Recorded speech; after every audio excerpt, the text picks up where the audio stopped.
Shalom, shalom, shalom, les affranchis de par le monde. Je vous salue au nom du Seigneur Jésus-Christ. Il est 16 heures en Afrique centrale. Nous saluons ceux qui se réveillent de l'autre côté des États-Unis et du Canada. Nous voulons poursuivre notre enseignement, tant soit peu, sur les mystères du royaume des cieux. Avec la grâce de Dieu, nous avons commencé à parler de Matthieu 13 et versets 31 à 32, que le Seigneur a dit que le royaume des cieux est semblable au grain de sénévé, un homme qui a pris à s'aimer dans son champ. C'est la plus petite de toutes les semences, mais quand il a poussé, il devient grand, le plus grand de tous les légumes, il devient un arbre, et en sorte que les oiseaux du ciel viennent habiter dans ses branches. Nous sommes en train d'étudier chaque partie de la parabole sur la sémence, le champ, l'arbre, les oiseaux. Nous parlerons également des branches, nous parlerons également des oiseaux, si Dieu le permet. Nous avons déjà parlé de la sémence. Nous avons dit qu'il y avait deux types de sémences, la sémence du diable et la sémence de Dieu. La semence du diable, c'est l'ivraie. La semence de Dieu, c'est le blé ou la bonne sémence. Nous avons commencé avec le champ, où nous avons commencé à expliquer, étant donné que les semences, il y avait l'ivraie ou la fausse vérité, et le blé, c'est-à-dire la vérité. Et la vérité, c'est simplement tout ce qui est dit, prophétisé et accompli. Alors que la fausse vérité, il n'y a jamais d'accomplissement, que de mensonges, que de théories. Il n'y a pas d'accomplissement, il n'y a pas de vérité. Nous avons dit que le champ était le cœur de l'homme, c'est-à-dire qu'il y a la bonne terre, parce que Dieu a parlé de, de, de, de, de la semence qui était jetée sur la route et les oiseaux sont venus prendre. Ça veut dire que quelqu'un qui écoute la parole, il est distrait et le diable vient voler la parole qu'il a écoutée. Après, il l'oublie.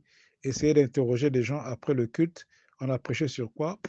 Les gens ne se souviennent même pas de quoi on a prêché, mais ils vont se souvenir de comment les chanteurs ont chanté. Ils vont se souvenir des erreurs que les chanteurs ont faites. Ils vont se souvenir que le protocole était distrait. Ils vont se souvenir de tout ce qui est erreur, tout ce qui est raté, mais ils ne vont pas se souvenir de la parole de Dieu qui a été prêchée.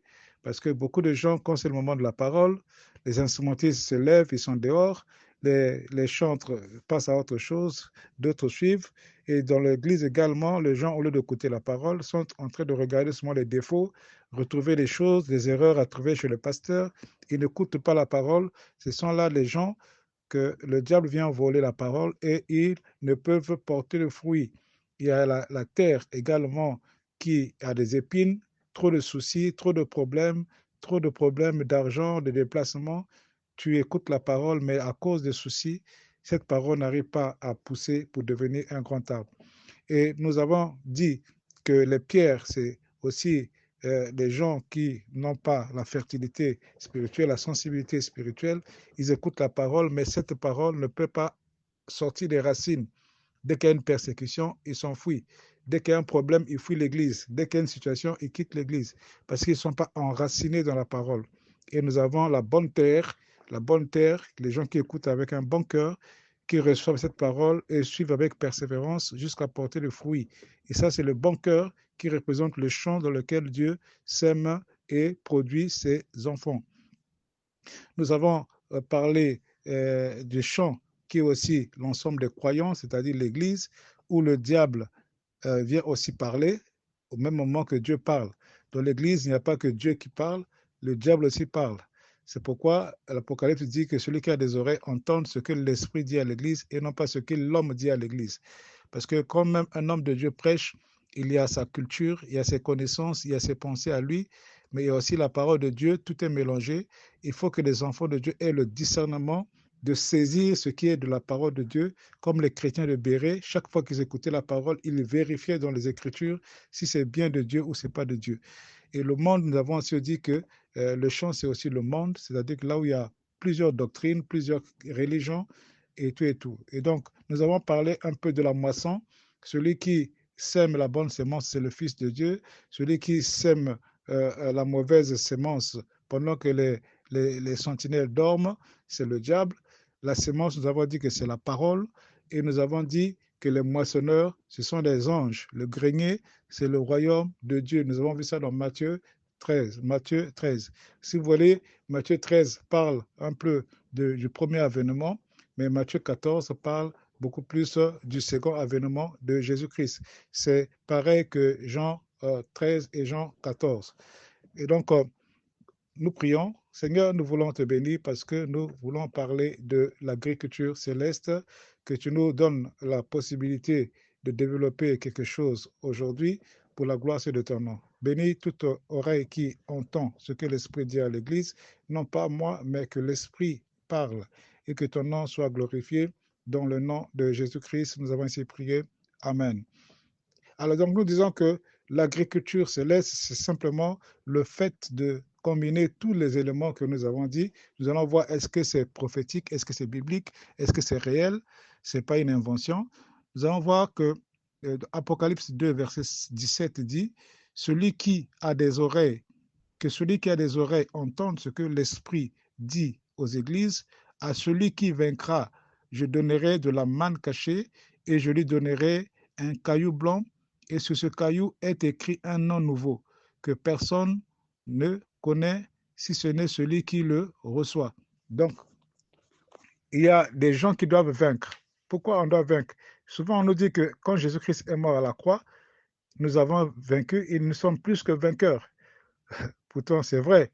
Mais il y a une victoire que nous avons, il y a une autre victoire que nous devons poursuivre. Paul a dit, je cours, non pas comme quelqu'un qui a déjà tout gagné, mais comme quelqu'un qui court pour avoir une couronne. Parce que Paul sait que la mort de Christ, ce n'est pas tout. Il a dit, ce qui manque aux souffrances de Christ, je l'achève par ma chair, qui est mon corps, pour vous, pour l'Église. Donc, il y a encore quelque chose à gagner. La victoire n'est pas totale, il y a une victoire partielle, mais une grande victoire que le Seigneur a promise dans son agriculture. Nous allons donc voir que ici, on nous parle dans Jérémie chapitre 31, verset 27. Ça, c'est une prophétie de l'Ancien Testament. Comment est-ce que Dieu a prophétisé son agriculture? Il a dit, voici les jours viennent, dit l'Éternel, où j'ensemencerai la maison d'Israël et la maison de Juda, d'une semence d'homme et d'une semence de bête. Il y a donc deux types de semences prophétisées par le Seigneur et c'est lui-même qui a dit j'ensemencerai. Donc il permettra qu'il y ait deux types de semences, un de la maison d'Israël et deux dans la maison de Juda, une semence d'homme et une semence de bête. Lorsque Jésus est arrivé pour mourir à la croix, comme on le dit, lorsque l'an 0 est arrivé, il est né de Marie, d'une vierge. Au temps du premier avènement, nous savons que Jésus-Christ est de la tribu de Juda et donc c'est lui le fils de l'homme ou encore le fils d'homme.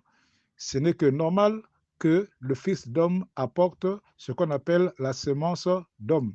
Donc Jésus-Christ est venu apporter la semence d'homme. Il a pris la semence qui vient de Dieu et il l'a transmise aux hommes. C'est pourquoi il a dit que j'ai pris les paroles que tu m'as données et je leur ai donné. Donc Jésus a transmis la semence, la bonne semence aux hommes qui l'ont reçu, qui l'ont accepté comme maître, comme guide, comme sauveur, comme Seigneur. Il y avait aussi la semence des bêtes, la semence de bêtes, et Jésus a dit plusieurs fois aux pharisiens, race de vipères. Ce n'est pas par hasard qu'il dit race de vipères, parce que la semence des bêtes était en eux. Et les pharisiens représentaient donc la maison d'Israël, les autres de la maison d'Israël qui n'avaient pas la semence d'homme, qui ont manifesté la semence de vipère, la semence des bêtes, qui continuaient toujours à s'opposer à la parole de Dieu, à s'opposer à tout ce que Jésus faisait. Ils ont cherché à tuer le Seigneur parce qu'ils n'ont pas cru à ce que le Seigneur a dit. Le fait qu'ils disent que je suis le Fils de Dieu, ça les a énervés. Parce qu'eux, ils avaient leur logique à eux, leur façon à eux, leur fausse vérité à eux. Ils ont dit des choses, ils ont promis au peuple beaucoup de choses qui ne se sont jamais réalisées. Or, Jésus est venu, il a accompli. Jésus est mort à la croix conformément aux prophéties de l'Ancien Testament. Il est mort en accomplissant toutes les prophéties qui ont été dites sur sa venue. C'est pourquoi Jésus dit, je suis le chemin qui mène au Père, la vérité, pour avoir accompli la prophétie, parce que sans accomplissement de la prophétie, il n'y a pas la vérité. La vérité, c'est quand la prophétie est accomplie. Et Jésus est l'accomplissement de toute la prophétie. C'est pourquoi il a dit, ne croyez pas que je sois venu pour abolir, mais je suis venu pour accomplir. Il est venu accomplir, c'est lui la vérité et la vie des hommes.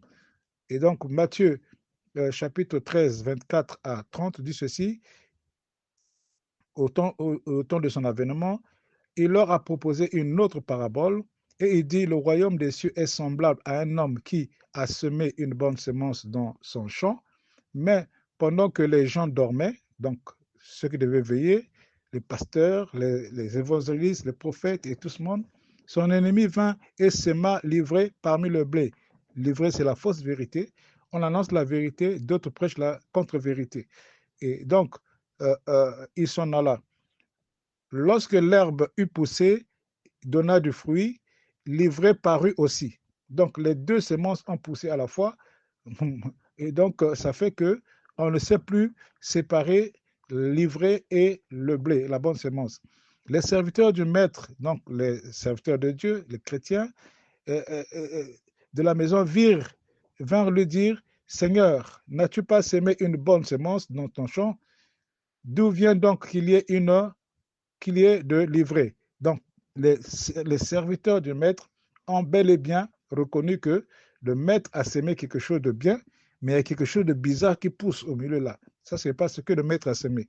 Les chrétiens doivent avoir le discernement, la capacité de discerner dans ce qui est prêché. Ce n'est pas parce que quelqu'un crie, il transpire, il parle en anglais, en espagnol. Si ce qu'il dit ne vient pas de la volonté de Dieu, ne vient pas de ce qui est écrit, l'apôtre Paul a dit considérer cela comme anathème.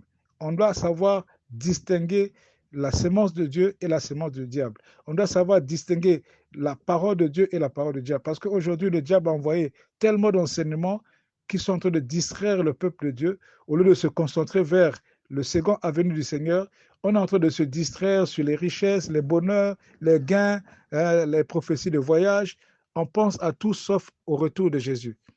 Et il leur répondit, c'est un ennemi qui a fait cela. Et les serviteurs lui dirent, veux-tu que nous puissions arracher cela? Veux-tu que nous allions l'arracher? Il dit non. Il ne leur, de peur qu'en l'arrachant le livret, vous ne déraciniez en même temps le blé. Laissez croître ensemble l'un et l'autre jusqu'à la moisson. Et à l'époque de la moisson, je dirai aux moissonneurs, arrachez d'abord l'ivraie. Donc, on va d'abord arracher l'ivraie et ensuite, on va les lier en forme de gerbe pour les brûler, mais amasser le blé dans le grenier. Donc, nous avons déjà parlé de ça. Le grenier, c'est le royaume de Dieu. Et les gerbes, on appelle ça l'ivraie, c'est la mauvaise sémence ou les enfants du diable qui portent la sémence du diable en eux, des menteurs, des calomniateurs, des fausseurs de troubles dans l'Église, des gens qui racontent toujours des faux témoignages, des gens qui créent toujours la division, ils n'aiment pas être ensemble avec les autres, ils n'aiment personne sauf eux-mêmes, et commencent même à se détester eux-mêmes. C'est des gens qui la meilleure chose à faire, c'est toujours bouder, dire le contraire. Ils n'ont jamais de bonnes propositions que des critiques. Ils ne savent jamais arranger, ils savent que diviser. Et ça, c'est la sémence du diable, c'est livré. La Bible dit que liez-la et en gerbe pour les brûler, pour la brûler. Et met amasser le blé dans le grenier. Donc, c'est ce que nous avons dit la fois passée, c'est ce qui va se passer à la moisson. Parce que la moisson, c'est la fin du monde, la moisson, c'est la fin de l'Église. Il n'y aura plus d'Église quand on va enlever, quand la Bible dit que de deux personnes qui seront dans le champ, une sera enlevée, l'autre va rester. Et ça va se faire comme le voleur vient. Et vous savez, quand le voleur vient, on ne peut pas savoir. On se rend compte seulement que le voleur est passé par là. Et le retour de Jésus, quand il viendra prendre, ça va se passer en plusieurs étapes. Donc la première étape, personne ne sera, beaucoup de gens ne seront pas au courant. Il n'y a que ceux qui l'attendent qui reconnaîtront que le Seigneur les a mis dans leur grenier. Et Ça, c'est à l'accomplissement lorsque le Seigneur est venu à accomplir la prophétie de l'Ancien Testament. Il a apporté la sémence de Dieu et le diable aussi a mis sa sémence. Et c'est pourquoi aujourd'hui, vous avez toujours les gens qui contredisent la Bible, les gens qui disent, qui trouvent toujours des raisons pour contredire la Bible. Dernièrement, ce sont les musulmans qui ont trouvé une stratégie pour dire que un vrai musulman ne peut pas être musulman s'il ne croit pas en Jésus. Mais c'est une ruse, parce que les musulmans croient en Jésus comme un simple prophète, jamais comme Dieu. Donc quand on dit ça, un chrétien naïf peut dire, ah, donc les musulmans sont nos amis, nos frères, il peut devenir musulman aussi. Attention, il y a la ruse du diable. La fausse vérité est en train de circuler sur les doctrines, sur les vérités, les fausses vérités bibliques interprétées par les hommes avec le venin du diable. Faisons attention. Et pour la prophétie du Nouveau Testament, Jésus ayant accompli toutes les prophéties du Nouveau Testament, de l'Ancien Testament, il nous a laissé une seule grande prophétie. C'est pourquoi on n'a plus besoin de prophétie. On n'a plus besoin de prophète. La seule prophétie, c'est la prophétie de son retour. Apocalypse 14, verset 14 à 16 dit, je regardais et voici, il y avait une nuée blanche et sur la nuée était assis quelqu'un qui ressemblait à un fils d'homme. Vous vous rappelez du fils d'homme? Quelqu'un qui ressemble à un fils d'homme. Ayant sur sa tête une couronne d'or et dans sa main une faucille tranchante. La Bible dit quelque part, il descendra lui-même de la même manière qu'il est monté au ciel. OK? Et tout œil le verra. Il dit que, et un autre ange sortit du temple, criant d'une voix forte au son de la trompette. Vous vous rappelez de cela? Au son de la trompette. Un ange va crier d'une voix forte. Et lorsque nous allons entendre cette voix-là au son de la trompette, celui qui est assis sur la nuée lance la faucille et la moisson et moissonne. Car l'heure de moissonner est venue, car la moisson de la terre est mûre. Quand vous faites les champs, le maïs, le jour que le maïs arrive à maturité, qu'est-ce qu'on fait? On vient cueillir. On ne va pas laisser les fruits mûrs sur l'arbre. On cueille pour aller manger, soit pour les vendre et faire de l'argent. Et verset 16, celui qui est assis sur la nuée jeta la faucille sur la terre et la terre fut moissonnée. Donc ceux qui seront moissonnés seront mis dans le grenier, c'est-à-dire que le royaume de Dieu. Nous ne sommes pas encore entrés. Ils auront un nouveau nom. Et parlons de la moisson. Apocalypse 14, verset 1 à 5 nous dit ceci. Je regardais et voici l'agneau se tenait sur la montagne de Sion et avec lui 144 000 personnes qui avaient son nom et le nom de son fils, de son père, écrit sur leur front. Il avait son nom et le nom de son père assis sur leur front. Et j'entendis du ciel une voix comme un bruit de grosses eaux, comme le bruit d'un grand tonnerre. Vous voyez, ça se passe pratiquement au même moment, au son de la trompette, un bruit comme un bruit de tonnerre, et la voix que j'ai entendue était comme celle de joueurs de harpe, jouant de leur harpe. Et ils chantaient un cantique nouveau devant le trône et devant les quatre êtres vivants et les vieillards. Et personne ne pouvait apprendre ce cantique si ce n'est les 140 et les 144 000 qui avaient été rachetés de la terre. Donc, comme dans l'histoire de l'agriculture, il y a ce qu'on appelle la première récolte, on appelle encore les prémices. Donc, dans l'histoire de ce que nous appelons l'enlèvement, il y aura comme une première étape qui va se passer très vite. Très vite. Et on viendra prendre seulement ceux qui sont sur la terre et enlever les greniers. Et donc, ils seront enlevés pour aller au ciel, enfin, pas au ciel, sur la montagne de Sion. Il dit, apprendre un cantique, personne ne peut apprendre ce cantique en dehors de 144 000, si ce n'est les 144 000, qui avaient été rachetés de la terre. Ce sont ceux qui ne se sont pas souillés avec les femmes. Nous autres là, c'est compliqué, hein? Nous on a choisi les femmes, tous ceux qui ont des enfants là, il ne faut pas dire que moi je suis saint. Non, si tu as déjà touché aux femmes, tu as déjà menti une fois, tu n'es pas qualifié. À moins que tu te répandes, à moins que tu naisses de nouveau. Car ils sont vierges. Donc, les 144 000 qui vont constituer ce qu'on appelle les prémices. Ils ont été rachetés d'entre les hommes comme les prémices pour Dieu et pour l'agneau. Et dans leur bouche, il ne s'est point trouvé de mensonge, car ils sont irrépréhensibles. Et donc, les prémices qui vont partir sont pourtant qu'on se rende compte. Et donc, ce sont les 144 000. Ce nombre-là, les gens, il y a des discussions.